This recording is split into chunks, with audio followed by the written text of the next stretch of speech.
I talked to a young man who was part of the Muslim Brotherhood, and of course his references are all Quranic, and he told me a story about a wise old man who had lived into his 90th year and always sat under a tree and prayed and thought. And it took a while for the people to understand that he'd actually died. And the reason that they knew is because a mouse had come and began to eat the cane that propped him up. And one day he just fell over.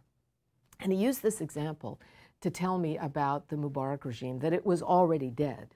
It's just that Egyptians didn't know it was dead. And that's why it only took 18 days. It's not so that they were so good. It's because it was so dead that you could push it over in 18 days, that even the military understood that it had no legitimacy.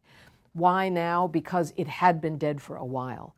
Why now? Perhaps because Tunis went first. And once the barrier of fear was broken, then it was easier for the Egyptians to do it.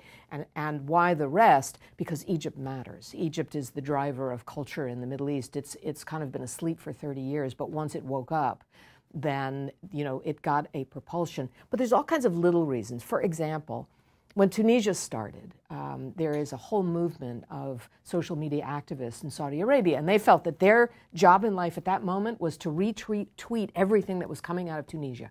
And that's what they did.